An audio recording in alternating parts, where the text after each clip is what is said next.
Oh, hi, podcast listeners. There's many ways you can listen to the Real Nerds podcast. You can subscribe on iTunes. You can also subscribe on Stitcher Radio. You want to send us a Twitter message? You can do that. It's so easy, at Real Nerds. Like us on Facebook, Real Nerds Podcast. You can visit our website, realnerdspodcast.com, where there'll be a lot of articles for you to not only read, but to listen to our previous shows.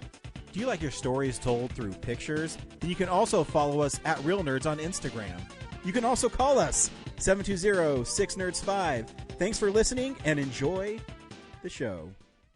Camera, action!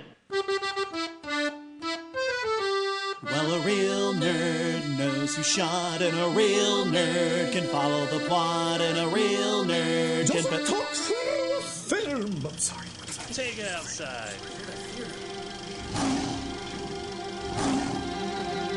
Well, a real nerd knows who shot, and a real nerd can follow the plot, and a real nerd will give it all they got. Lights, camera, action! Real nerds. This is Real Nerds Podcast, the best movie podcast on the internet. So much better than this one about old school Hollywood. I mean, Yeah, that show sucks. Fuck that shit. yeah, I mean, if it's something like Yesterbore, Ballyhoo or something. Yesterbore? Yeah. Ballybore. You could have gone Boring Who or anything. Yeah, so I don't know who's in charge of that one, but fuck that show. Yeah, fuck that piece of shit. Fuck him. Definitely, Bally, who is this podcast? I'm Ryan. I'm joined by Brad. What up? And I guess Zach's back after, a long absence sans Film Explosion episodes. Yep, I'm back. Yeah, there's very few things that can pull me back out of the stress of putting together a useless Golden Age Hollywood show. No, but you guys were a part of it this year, in more ways than one. So you guys have a lot to be proud of. You contributed some killer acting chops over the airwaves, my friends. Well, I mean, you didn't put me as number one Bill, so I don't really care.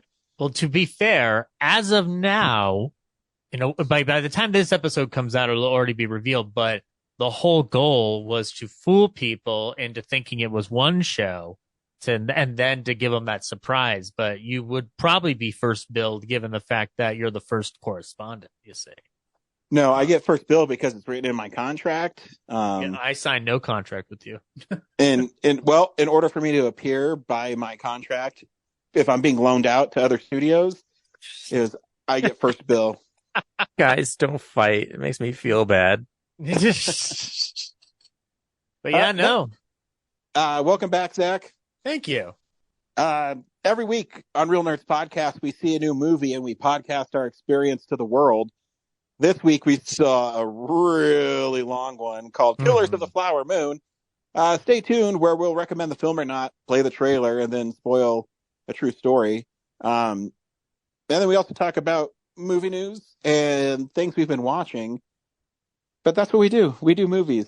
We're much more hip. I mean, if they could pick a cool something, it'd be us. Yep. We pick movies, all right. You look in the dictionary, there's a picture of the three of us right next to cool. I know. Cool at the beginning, go say temperature, mild or something. And then below that will be two slaying these really awesome guys. And then you have to go to awesome.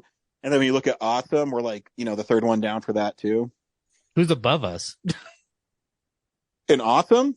Yeah. It's just the definition of awesome. Okay. Fair enough. And it says to see Real Nerds Podcast. I love it. I heard that's how it goes. Yep. That's how the dictionary was written. Yeah, I got nothing else.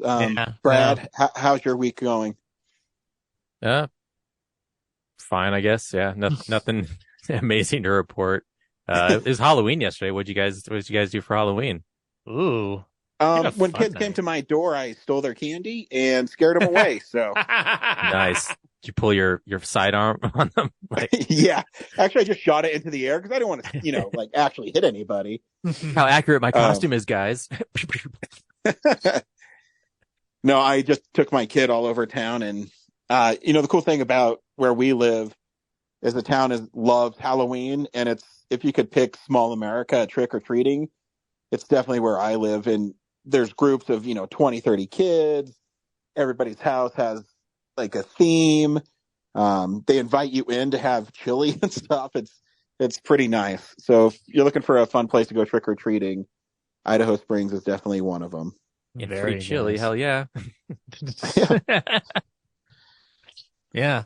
And we had a good one. We got to watch the niece and nephew came down to my parents' house, so we got to take them trick or treating for a little bit. And, Mattis was Darth Vader, and Miley was one of the iterations of Barbie from Barbie the movie, but she was also too enamored by a lightsaber, so she's Jedi Barbie. Is what Hell we yeah. yeah. We had to label her as going forward. But yeah, no, we did that, and then my girlfriend and I were driving down the street to go pick up stuff from King Soopers to make cookies. And when we were driving, our street that my parents lived on was not having a bunch of kids like running around it in the middle of the street. But we took a turn on one of the streets, and the whole street from the top of it to the end before you can turn was packed to the gills with people wandering in the middle of the street. And it felt like a zombie movie, and we were trying to crawl past them. Like you're just like, all I could think of was that line in Halloween where they see that all the patients have let loose, and I just went, since when do they just let them wander around? But yeah, we did that, and then we'll talk about it what we've been watching. But I got to introduce my girlfriend to an old favorite of this show, and along with Abbott and Costello Meet Frankenstein, and showed her part of Night of the Living Dead, and she got annoyed by Barbara screaming and shouting, so she's like, turn that off, we're watching The Great Pumpkin. So but yeah, just made pumpkin For shame, cookies. Night of the Living Dead's the greatest horror movie of all time. I made the effort to do it. Maybe if she wasn't focused on making pumpkin cookies, she probably would have been a little bit more open to the experience. But You got to tell her that after like 15 minutes she goes comatose, so you're good. I did, and she's like, yeah, but she's still talking. I'm like, okay, but you've got to give it time. But yeah, no, but the movie, the big one that we were trying to get her to watch, she did, and I'll give a full report on that later. Brad, you were at the Bug for horror movie trivia. Did that go well? Yeah, we had like 15 people show up, which is nice. Oddly enough, at one point, someone who's involved with the play this weekend showed up. And so while the trivia was going on, I went back to the green room and allowed them to like load in their props. And as I opened the door, like this group of kids were coming down the sidewalk, and they thought, it was a door to like, somewhere they could trick or treat. And fortunately for them, we actually had like a bowl of candy left over from the actual trick or treat on Navajo Street in the green room. So I was just like, wow, this really looked out for you guys. So have at it. Oh, nice. So, yeah. And then afterwards, like once trivia was over, I was like, you know what? I'm going to get a pizza, and I'm going to stay here at the Bug, and I'm going to watch It Follows. Hell yeah. So I haven't seen that movie since it came out in theaters. So Yeah, it's a great movie. yeah. It's almost 2 hours, but it flew by. Yeah, For it's a good a movie. movie where not a lot of stuff happens. Yeah, except for demons chasing you. Yeah. God. Yeah. When that huge one like shows up in the house, like walks through the door Yeah, out of nowhere. It's good. It's a good effect. But good stuff. I'm interested to see what they're gonna be able to do with They Follows, like how that premise works with that. The only thing I have to say is they really missed an opportunity. I said years ago that the name of the sequel should be It Still Follows, but what do I know? Nothing. Nothing. Way better than They Follow. But enough of this jibber jabber. Is that a word? This week on Real Nerds Podcast, we saw Killers of the Flower Moon. Brad, do you recommend Killers of the Flower Moon? Yeah, it's a good movie. I don't know if it justifies its super long runtime. I feel like there's definitely a lot of stuff that probably could have gotten cut out, but what do I know about cinema, right? Yeah, I mean, you need someone to tell you that real cinema is $200 million dramas and not $200 million superhero movies. Yeah. Zach, Sorry. I thought you were done, Brad. No, I was gonna say just yeah, one of the most evil things I've ever seen committed to film. Story wise, just so tragic and yeah. Zach, do you recommend Killers of the Flower Moon? I do. It's one of the best films I've seen this year. I have some. I guess it would be better to just talk about it in the spoiler section, but there are elements of it that I objectively have certain issue with. And objectively, as an editor, I do agree you probably could have trimmed back on this. But as a Scorsese fan, I just enjoyed having as much of the runtime as we did. So I guess in a sense, subjectively, I just enjoyed living in that world for as long as it did to give me this full detailed story of this very tragic instance in our history. And I think that the ending scene, we'll talk about it, but it's one of the most perfectly executed, not for the reasons people think. It has to do with what it does in subverting a very tired trope. And I will say that of movies about Native American plights made by white directors, Scorsese is 10 times better than Kevin Costner or Michael Mann. Like he actually speaks an honest truth without sugarcoating it with white Western jargon. So yeah, I recommend people go see it, whether in a theater or when it comes out to Apple TV. Just give it a shot. I think I lean a little more towards Brad, and I think actually Brad liked it a little more than I did. The movie is really well made, of course, and I think Robert De Niro is really good at it. But it felt meandering at times, and especially when the opening is a really big gut punch. And yeah, I mean it's well made. It's hard to justify that long of a runtime, but it still moves by fast enough where it didn't bother me very much. But like Brad said, I think you can definitely trim some of it, and still tell an effective story. But we'll get into it.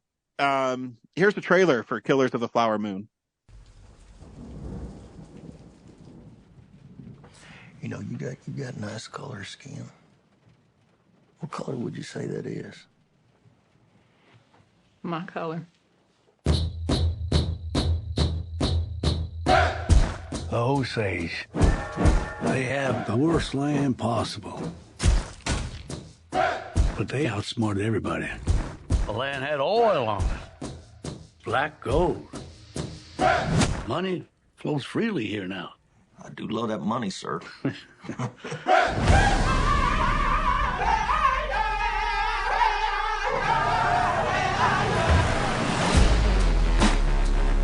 This wealth should come to us. Their time is over. It's just going to be another tragedy. When this money started coming, we should have known it came with something else. They're like buzzards circling our people. We're still warriors.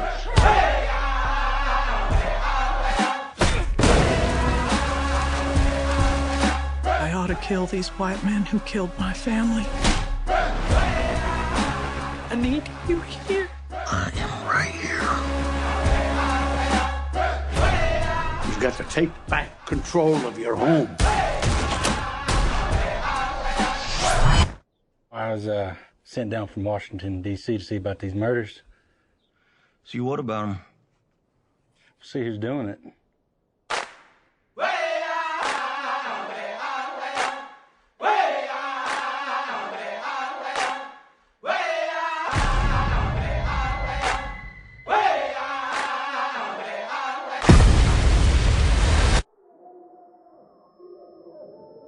Expecting a miracle to make all this go away. You know they don't happen anymore.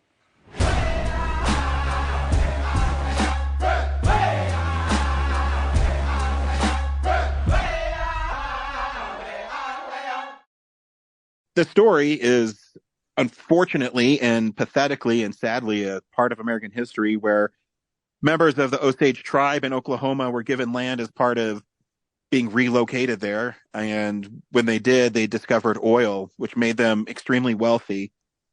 One of the rules they had, though, is that they had to have a white person be like a caregiver for them.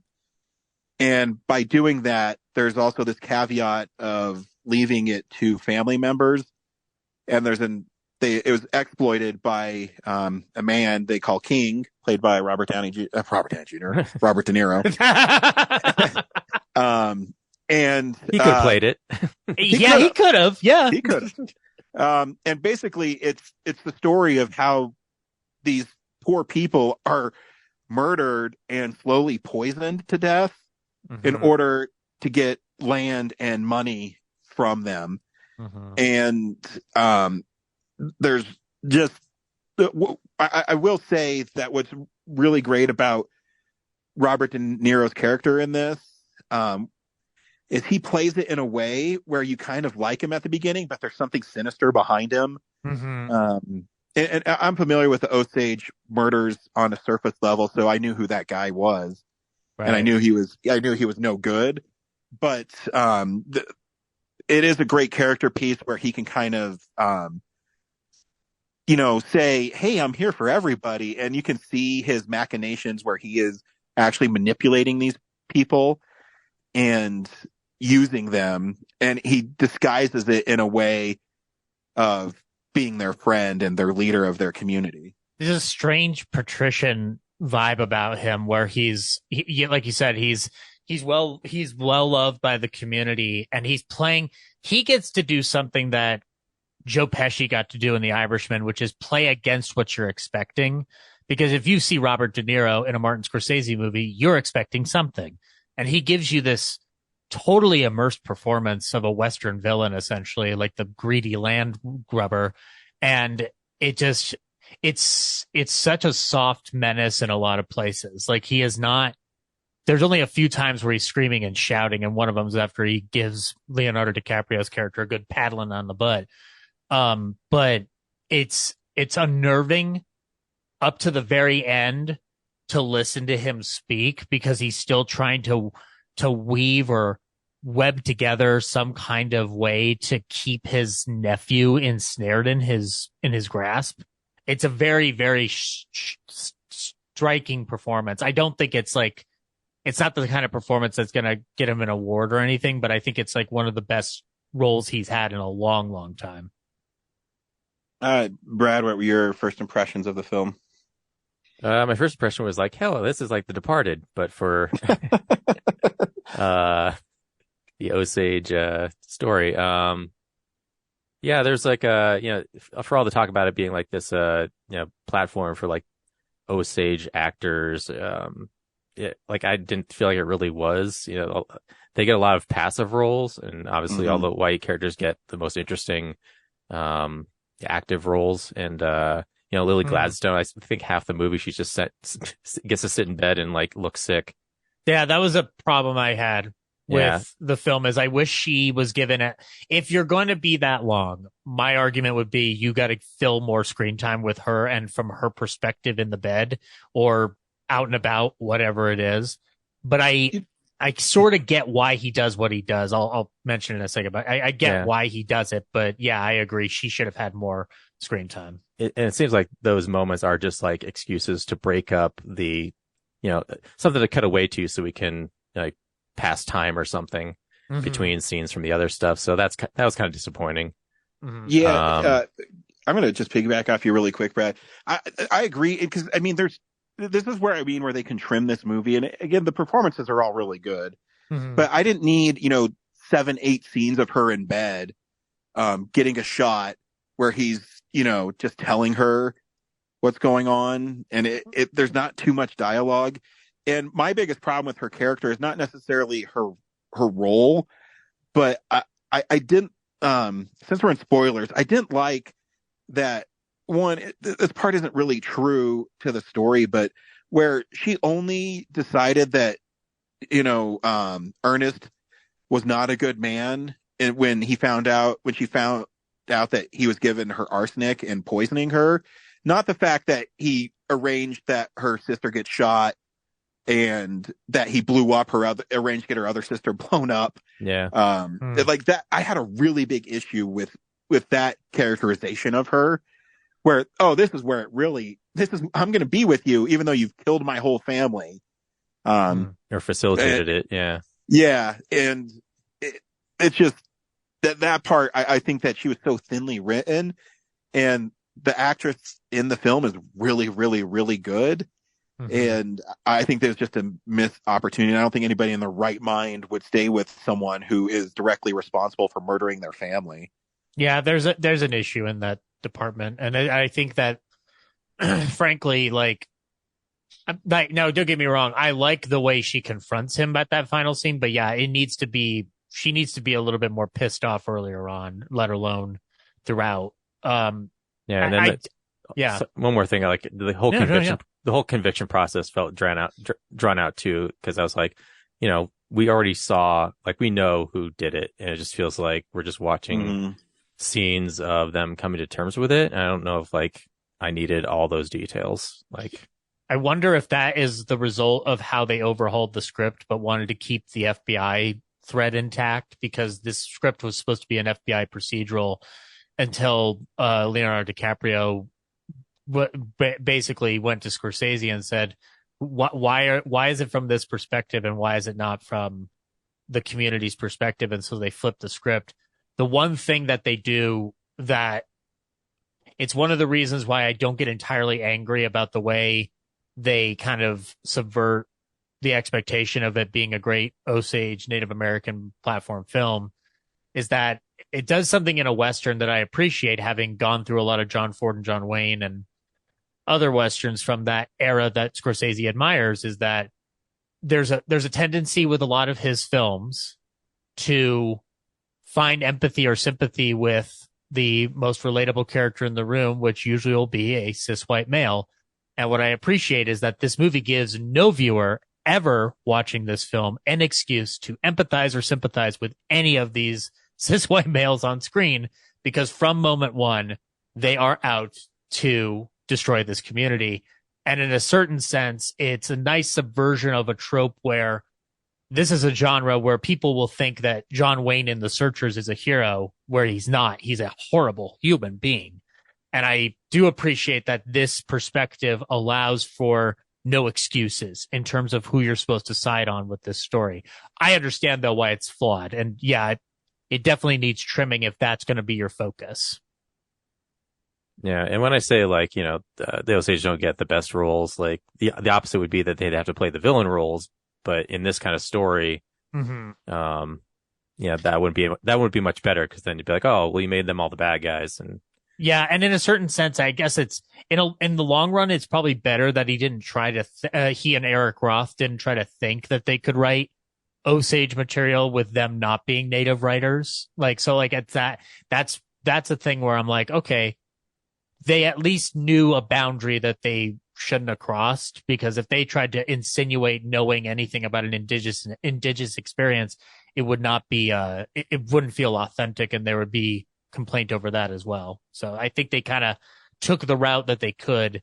Yeah, and frankly, as much as it is an issue that this isn't strictly from an indigenous perspective, I feel like Hollywood was never going to give any proper prop up for this kind of adaptation of a story without somebody like Scorsese championing it. I think they wouldn't have given it a second thought at that point, unfortunately. Well, so I'll play devil's advocate. I don't think you can tell it from the Osage's point of view, really, because unfortunately they're the victims here. I was going to say they're the victims no matter what, because it's a historical story. So you can't be fair. Like, we're going to change this a lot. Yeah. No. Unfortunately, they're going to, because of the situation in the whole scheme of stuff. Right. The whole scheme is they can't, because they didn't do anything wrong.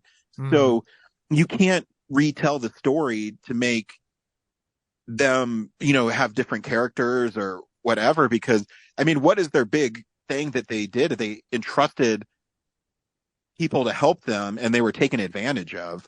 I feel like So- if you do that and it turns into a horror movie and not a historical drama, which is an interesting thing to think I mean, about. I think you could say it's a horror movie because Well, yeah, it is a horror movie too. I will. Like, yeah. I will say, probably my favorite scene is I think back and I look at the whole film is actually the first scene with De Niro and DiCaprio together, Mhm. because De Niro is prodding him for information to set him up to marry an Osage woman. Yeah. And it's really, when you go back and look at the movie as a whole, it's really cunning and conniving and, frankly, pretty like disgusting, because he's looking at what he likes and then he's like, oh, you can be, a cab driver. And then he just happens to stumble upon this woman. Mhm. And even though, Leo says, no, I found her on my own. He doesn't know that, but it's not 100% true. He's playing it. He's playing a simpleton essentially. Like, I mean, he's stupid. Yeah. He's obviously gets easily manipulated. And I mean, there's also problems I had. So the FBI is going to let him go back to his home and talk to his uncle, and they're going to put him next to each other in a jail cell so he can figure out this defense. I wonder if that's got to be just logistics though for making a movie, because like I haven't gotten. Yeah, sorry, but also like sucks. Early 1900s. I don't know if they were like as serious about that kind of stuff. Yeah, I know, but it still sucks you out of the movie. It just seems, I don't know. It just seems too convenient. And then, there's a part where he's being escorted back to jail after he decides he's going to flip again and, testify against his uncle. And there's an officer walking him back, or an FBI agent. And then he talks to, De Niro for, 10 minutes. And then that guy's just gone. What the fuck is this? There's little things that bothered me. I've only gotten halfway through the audiobook of David Grant's book that the movie's based on. It seems like, and this is an interesting part of why it's weird that they go down the route that they do from the point of view that they do, is of all the people involved in that case, from what I've read and from what I've listened to thus far on the audiobook, is that Ernest Burkhart is somebody we have like a pretty much the least amount of information about, unless it pertains to his marriage to Molly. And so, and as a result, I feel like they're trying to flesh something out for the Burkhart character that in turn has to lead to some coincidental blocking and adaptations. I understand what you're saying. It's convenient, and I think it's unfortunately designed because it's a character you do want to examine, of like, why would you do this to somebody that you claim to love? But at the same time, they have to wrestle with like, well, we don't have, he never wrote a diary. We have nothing, like yada, yada, but yada. they also, I mean, the movie glossed over that he actually was convicted of killing, her sister and that guy in the house that blew up. Yeah, they do it at the end, which we can talk about whenever we're ready. But I think that like there were some scenes in the movie that I felt were, in terms of, I know that there's been discussion about like the whole $200 million price tag on this thing, and I thought a good chunk of that might have been actor salaries and other elements involved. But I'm watching the film 2 times now. I get it. It's in building those physicalized sets, and I know that that's a big price tag for a drama, but I'm happy that it got made with that price tag, from the simple perspective of watching him play with period detail and playing with that visual acumen and aesthetic. I think really the only true CGI shots in the movie are the landscape. Well, the landscape, that and the landscape though of the oil derricks, the wide vista shots and whatnot, and everything else seems to be on a more practical scale. So like, it's nice to look at that detail. My issue with him in this price tag isn't the price tag. It's he degrades films because of their price tag, because of what they are. And he's no better, because he's sitting there saying that, Marvel, DC, whatever, is the death of cinema. I would argue that his $200 million straight to streaming movies are the death of cinema, because the only way he's going to get that movie made and the way he wants it to get made is if he goes to Apple or he goes to Netflix for The Irishman, because they're the only ones who are going to put that up. You can't, he's talking out of both sides. And I'm not saying that the film doesn't look great or it doesn't deserve whatever. If he's able to get that money and he puts it on screen, good for him. I just take issue with, you can't say stuff like that, because then people are going to attack you, and then you say that they're ruining cinema. But I think you putting a $200 million movie in limited engagement, then putting it on streaming is way more harmful than a superhero movie. I mean, yeah, and I have my own complicated opinion about the very recent statements he's made, not necessarily the ones back with The Irishman and whatnot. But the one thing that I don't agree with is the way he's been creating tribes with that statement, because it's not smart to create tribes in film land, because all that does is cripple the mission of seeing a movie in a theater, period. Yeah. And you can have room for both. You just tell a good story. And here's the thing. The movie is good, but I mean, I guess I had an issue with the end of the movie, because it's not that it's a radio play, and I get what it's saying, but it was putting himself in that cameo to say those words makes it lose the impact, and it's eye rolling to me. I'm on the opposite camp, but I understand objectively why somebody would come away with that thought. My take on it was, number one, I appreciated that scene over just a bunch of blank text that says, oh, the Osage murders were blah, blah, blah, blah, blah, never mentioned again. What it did for me, and I think part of it is it's not about the radio play aesthetic. It's about knowing what radio history was back then. And for context for the audience listening to this right now, the only other time that this story is talked about in film is in a brief section of the FBI story starring James Stewart. In a brief section, mind you. And what those radio plays back then were doing with true life stories or FBI stories like that, where they're adapting a true story, is that they are, digestible pieces of content for a hungry listening audience.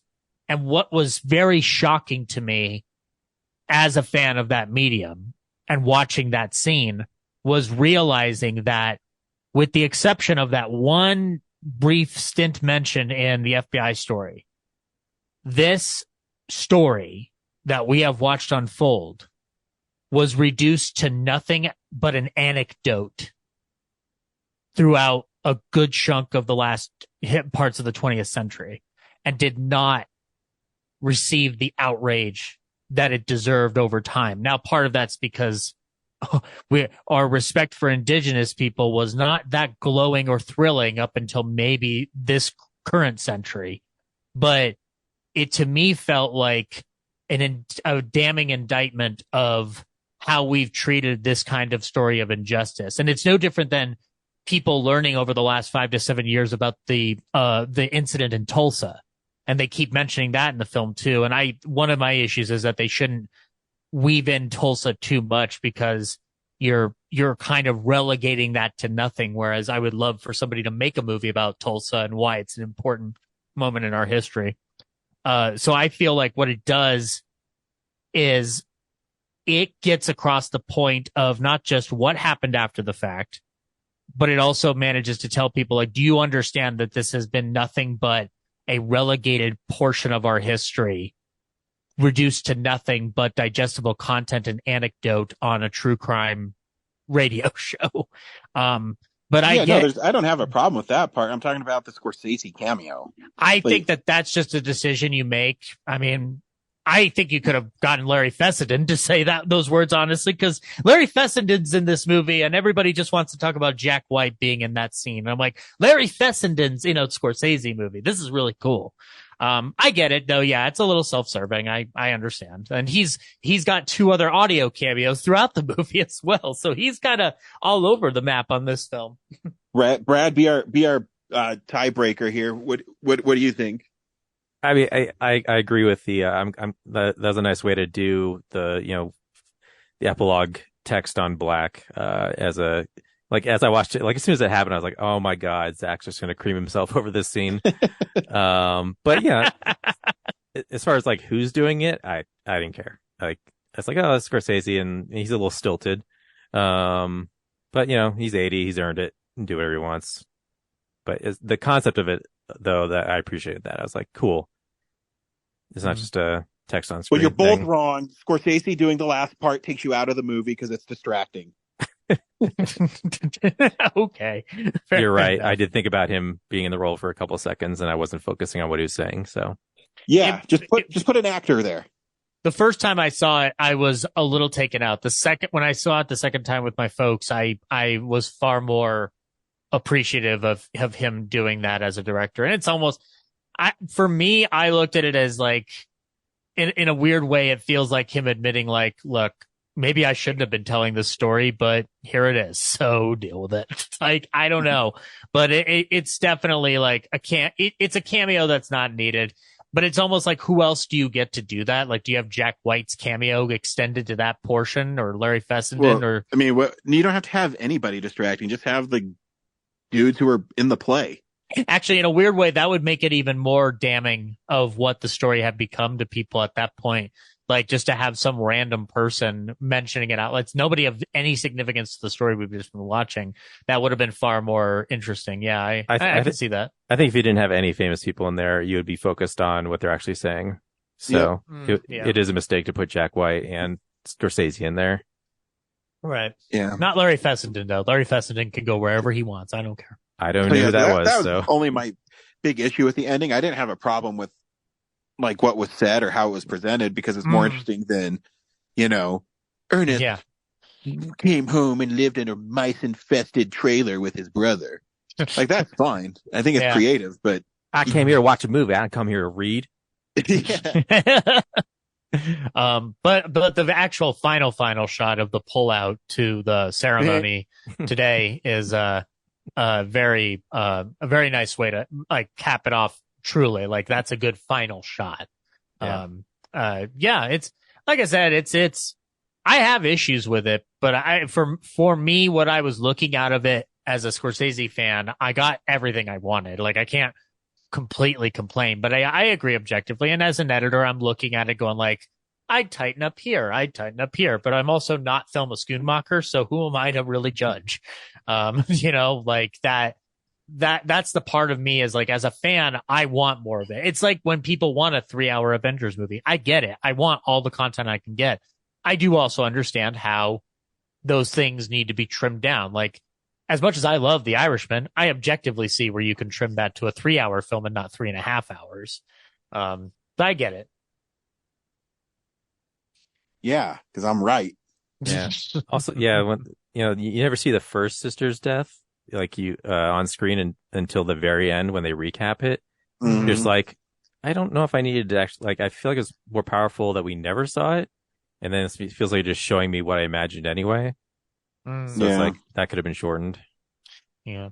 Here comes a big question, because this seems to be a controversy over the internet. Is Brendan Fraser any good in this movie? I mean, he's fine in his role. I mean, thank you. Like good old boy lawyer who I expect to be a bad guy. So yeah, he plays it well. Yeah, exactly. So shut up, internet. He's not being hammy. He's doing exactly what the role asked him to do. Yep. And that's Killers of the Flower Moon. Next week will be. Here's the big movie news of the week. It's real news. No, I ain't got anything. I keep on. I mean, the big thing is they keep on shifting release dates because of the strike, and I'm grappling with what's offensive and what's not anymore.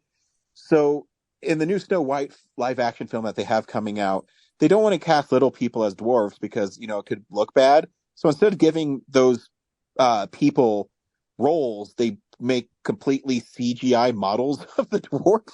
I don't understand what's going on. Yeah, that has me a little puzzled too. Yeah. Yeah, so we're going to just erase little people. That's not That's cool. what I mean. Like, isn't it better to have them in the movie? Because you're not making fun of them, right? No, but I guess the question comes up is it engaging in a stereotype? Like, I see both elements of this, and like, I don't know, like I saw the photograph. But what, one of them sleepy? I mean, No, it's more I get that yeah.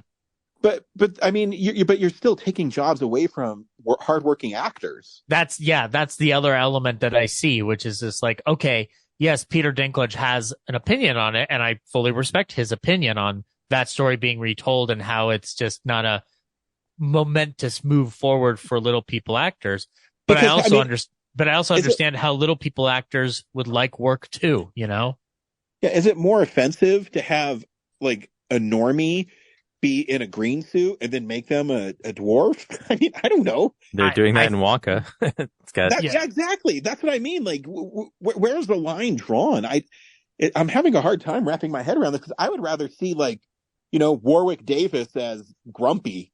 You know what I mean? I have a third opinion, which is why the fuck are they remaking Snow White when they can make an original piece of material? It doesn't make sense, especially after Pinocchio proved that you guys don't have a handle on this anymore. I mean, back when the first Snow White came out, I'm sure there was someone saying like, why are they even adapting this book? Like, it was perfect as a book. I don't understand why are they adapting this book. No, the big complaint was, why is he spending close to $1 million to make a movie? This is fucking crazy. I to be honest, like, and this is, I know, isn't this one supposed to go to theatrical, Brian, or is this straight to? Not till next year. Like my Mission Impossible. Fuck. Yeah. I have a question about that too, but I'll just say that, like, see, this is the thing that, like, this is the part of the Scorsese thing that I do think is like, okay, instead of making a bunch of IP material like Snow White, which people are going to barely go to, make a new story, put that into theaters and give it a chance to thrive. And I don't think that a remake of Snow White is what anybody was asking for, especially like, I don't agree with the son of David Hand, the director of the first Snow White, being mean to Rachel Zegler. But I also understand of like, that first Snow White's amazing because it's an achievement in animation, and to just make another live action movie of it just seems kind of disingenuous. It's similar to Pinocchio. I'm just like, I don't need you to remake Pinocchio. The one we got is great. Like, we don't just push that a little harder on your streaming platform. That's also getting rid of things like Willow. Like, remake it, but find its own style and voice. Like, totally. If you're gonna, that's where the other Disney ones have been kind of boring, because you go and you're like, oh, this is just a realistic looking version of the existing thing I already saw. So it's not that much of a improvement. It's just like, oh, there's more detail. Cool. And I highly doubt that it's entrancing the interests of a younger audience, whereas you could show them a cartoon or an animated feature, whatever you want to designate it as, and get a better effect out of it, a better result. It'll entertain them more than watching a live action version of the same thing. Because the Jungle Book is good, it doesn't mean you had to keep doing that formula all over again. That's just, but from a business perspective, like, it still brings people out. I mean, we panned The Little Mermaid, but it still was like the third highest grossing movie of the year. So yeah, but that's also coming in a year where Disney's below expectations, I think is. Yeah. Something around that. Yeah. Again, it's about like they're still not making the money that they need to make. Like, I think Iger says doing way better than everyone else, though. They are, but they're not hitting the goals that Iger wants, which I really don't care what Iger thinks, because he's just one of many billionaires not wanting to pay actors. So I don't care. But it's Igor. He's a hunchback henchman. Cool. That's what I figured he was the whole time. But hey, what about what do you feel about, though, Ryan, the name change on Mission Impossible? I'm a little puzzled by that decision. They're changing the name of Mission Impossible 8 from Dead Reckoning Part 2 to just something else now, and I don't understand why they're doing that. So the steelbook I just got says Dead Reckoning Part 1, and there's no Part 2 one now? That's the thing that I don't understand, is like, you've already made a decision to make this a Part 1, Part 2. What is stopping you from going through with that? Yeah, that's okay. I mean, at first I was like, I got the Steelbook and then I thought to myself, man, by the time the other movie comes out, Best Buy won't have Steelbooks. So I have 7 Mission Impossible movies that have Steelbooks and the next one won't have that option. What am I going to do? But now it's going to have a completely different name. You'll be okay because Paramount's already putting Steelbooks on Amazon already. Like the Scream movies, I got those Steelbooks from Amazon. Yeah, and I think all of Halloween H2O just got a Steelbook from them as well. Yeah. Yeah. So they're just moving to them. So yeah. I think but I like the new name. It's called Kami Crusher, so I'm down. Really? No. Oh, he's fighting Russians. I don't know anymore. I don't know. It's kind of weird because it's just like you committed to this now for like what 4 years since this thing has been in production, and now you're just suddenly going to shift things around. I'm like, I'm sorry, guys, just pick a lane, pick the lane or drive on the lane you've already been driving on anyway. It's not. Look, I don't know how well it did compared to other ones, but it seems like it still made a good chunk of money enough to keep you guys in good stead with the Mission Impossible fandom. I don't know. It did average, but not. Well, for the price Barbie tag. And Oppenheimer kind of stole its thunder. So yeah. I guess I could see like changing the name will make people think it's a completely new movie if they weren't blown away by the first one. Yeah. I actually read an interesting take on why, I mean, it still made a lot of money, but why it didn't make as much is that they spent too much time spoiling the stunts. Oh, yeah. It'd be better. The best stunt is in the trailer. Yeah. So it'd be better if they just kept it more under wraps with the stunts. And I was like, oh, that kind of makes sense. But I get why they highlight it because they're super cool. And it's like the second train finale in a Mission Impossible movie. Yeah. But the part where he's climbing up the train while it's falling off the edge is incredible. Yeah. But if you think of it as like a larger 2-part story, it's like, okay, this is like, an homage to what was been done before, but better. And then the second half is going to give you the new good stuff. And now apparently that's just going to look like a whole new movie at this point. Well, they already shot 80% of it. So no, I mean, it's already done, but like they're going to market it as like, hey, we made another Mission Impossible movie. Yeah. Hopefully 6 months from now, like you'll have a little bit of memory loss and think like, oh, I'm getting something completely new. And yeah, you didn't see that other one in the theater, so you're not going to know. Hey, we watched the thing throughout the week. I call it what we've been watching. So, this is the stuff we've been watching. Zach, tell me something you've watched this week.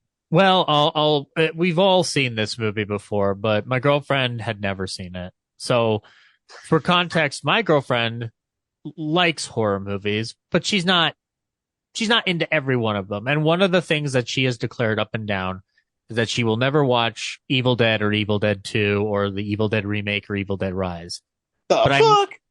She has a comfort issue with the level of intensity that those movies can provide. And like, especially with the Evil Dead remake and Evil Dead Rise, I would not, unless she asked me to show them to her, I would not go down that route because they're intense. I think you would agree with that, Ryan. Oh, I guess. Yeah. Kind of like big cartoons. I guess she has a problem with cartoons. But, I think it's there's a level of intensity to it that if you remove being a horror fan and just watch I don't understand why someone is uncomfortable when a demon says, come down here so I can taste that pussy, and then cuts her tongue with a razor. I mean, I think you just explained it.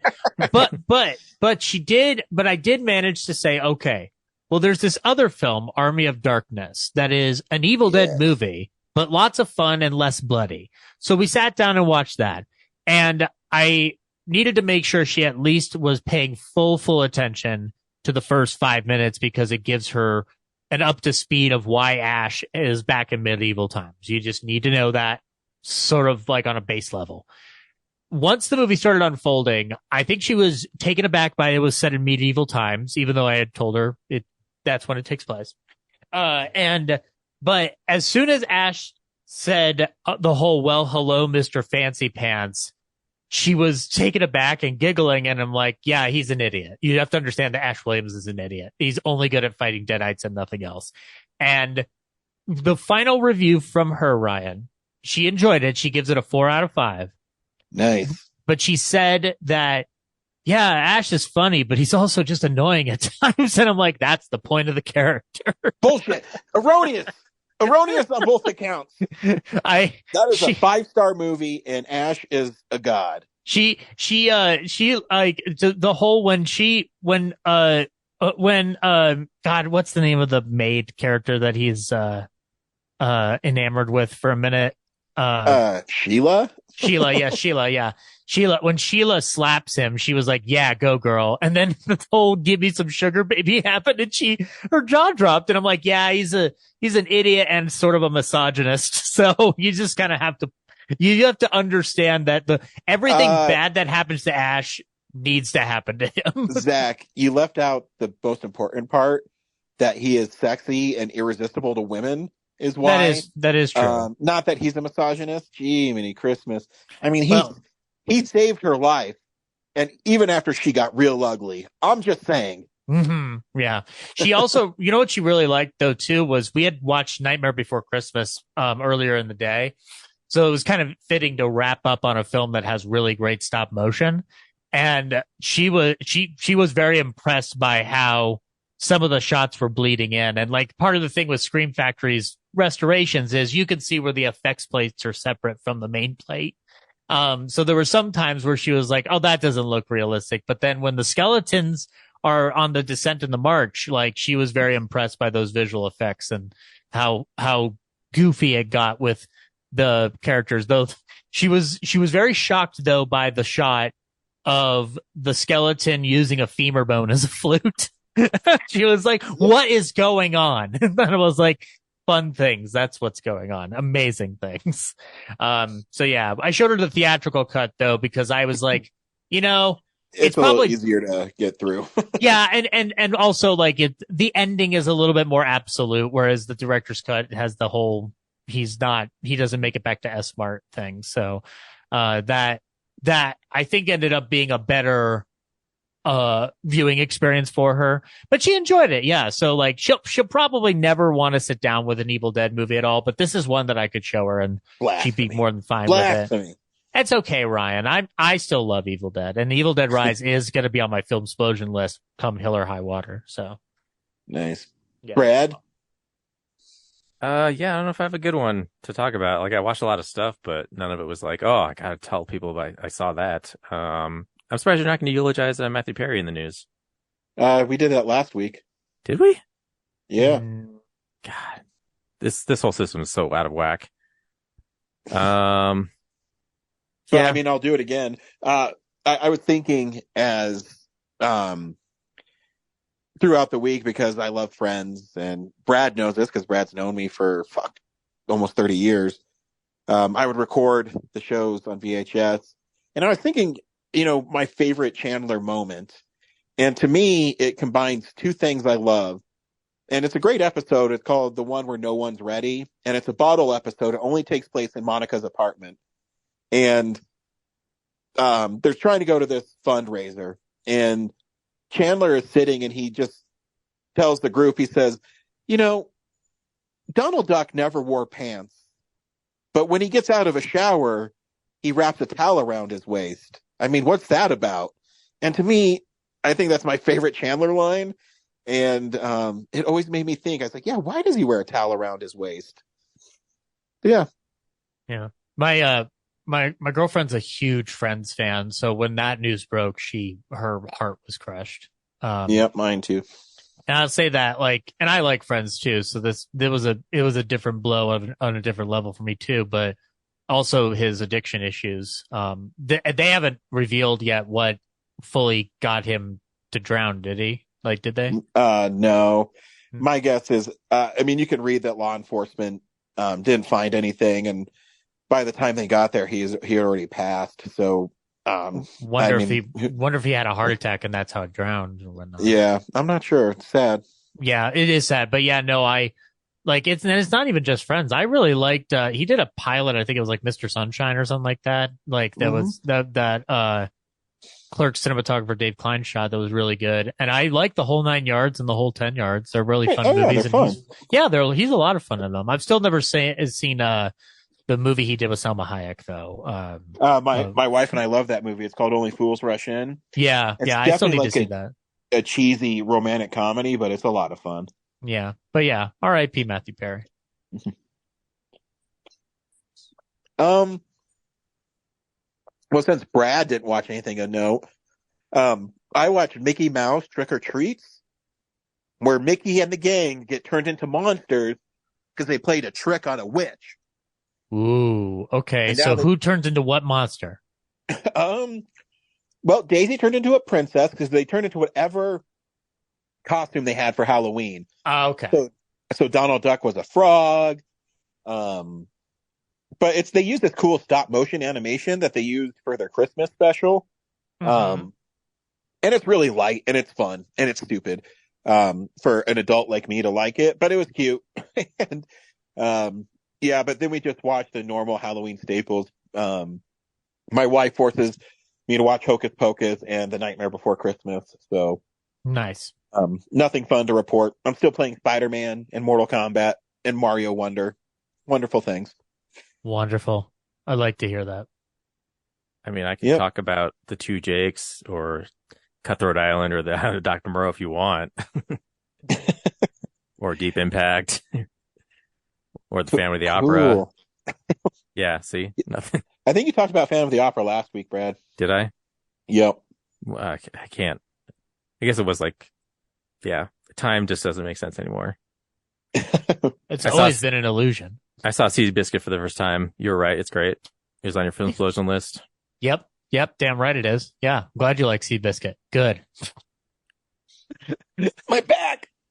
My back. He's blind in one eye. He lied to us. You don't just throw something away if it's not, Yeah.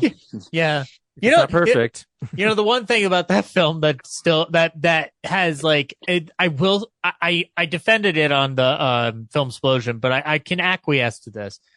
When you watch that movie years later and realize half of it's an American Experience documentary by the way it's narrated, it's a little jarring at first because you're like, oh, did I turn on PBS on accident? But I mean, I like the way it's done, but like on a surface level, I could be like, oh, that's an interesting way to start, continue your story. But okay. Which more movies did that? Actually, I did have a question. At the end, Elizabeth Banks is like telling, Jeff Bridges, like, hey, you should let him ride because I know you're upset about your son, but you gotta like let loose the reins and everything, let him do it. And then she's at the stable, like not watching the race. And then she decides to watch the race. And so she runs out to the parking lot and then watches from the car. I'm just like, why was she there? Like, why wouldn't she just be like arm in arm with him, with her husband? Cause she was the one who was like advocating that he go. But she stayed behind the stable to not watch it initially. I need to rewatch the film, but yeah, that's a fair point. Like, why isn't she just go like, I'll be here by your side while the races run? Yeah, she's like, yeah, you should let him do it. Just let him do it. And then it cuts to the race, and she's at the barn, like feeding a horse, and just looks like she's like, I can't watch this. And then she decides to, and then she runs out of the parking lot, and like stands on a car to watch the rest of it. And it's like, I don't understand why you were the one who was advocating for everyone to go watch it. Why are you staying behind? Maybe she's feeding the horse thinking, I'm going to be Betty Brant for 2 more movies. God, if only Judd Apatow would save me. Sam Raimi wants me on a set these days, and I can't be at the Jeff Bridges race. The stands shoot that day. So Sam Raimi had her under a Hitchcock personal contract. Yeah, we couldn't just have her disappear from the movie, so we just shot separate scenes of her going up late. Sam Raimi ghost directed him. I'm like, oh fuck, we forgot to put her in the scene. Yeah. Number 3 is missing from the call sheet. What happened? Oh my god. I love this fake making of Seabiscuit. Next week we're seeing The Killing. The Killer. I mean, The Killing is a Stanley Kubrick movie. It is, and it's actually really good. It is. It's fantastic. We should be watching Big Shark, but whatever. You and your schedule. You got to get him to watch The Room before he'll watch Big Shark. You've got to give him the entry movie. I know if he sees Big Shark on like the last Friday of the month and not the Room first, yeah, that is pretty messed up. That's the wrong way to go about this with Tommy Wiseau. You have to start from the beginning of his filmography. So after that, the following week is The Marvels, and then after that will be Filmsplosion 2013. So start thinking about your lists. Whoop, whoop. How many more Filmsplosions do we have to do this year? Oh, God. I don't know, but I've started making it. Yeah. The year-end one. I know. I'm just like, it feels like we've done so many Filmsplosions this year, like more than average, but it's the same amount. I get it. Stay tuned for next year because the SAG strike, even if it ends tomorrow, you're still going to see a delay. So, yeah, hold on to your butts. Yeah, buckle up. Until next time, catch Zach at the Yesteryear Ballyhoo review. Yay! You can get it anywhere you get podcasts. And you can, and here's the tease, guys. Now it's already been revealed. Listen to the War of the Worlds episode featuring Mr. Bradley Haig and Mr. Ryan Frost in acting roles. Yes. Yes. And we will see you at the movies. Bye. Well, a real nerd knows who shot. A real nerd can follow the plot. And a real nerd will give it all they got. Lights, camera, action. Real nerds.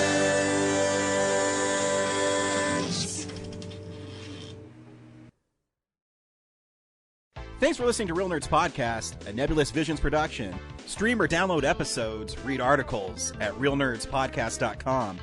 Stream us on Apple or Google Podcast, Stitcher, Spotify, or iHeartRadio. Follow us on Facebook, Real Nerds Podcast. Twitter and Instagram at Real Nerds. Watch us on YouTube, Real Nerds Podcast. Email us at realnerds@gmail.com. Call us at 720-6nerds5. Thank you to Sparks Mandrill, Mike at Plan 9 Studios, and Bolognium for all of our groovy theme songs. And that's how you fucking do it!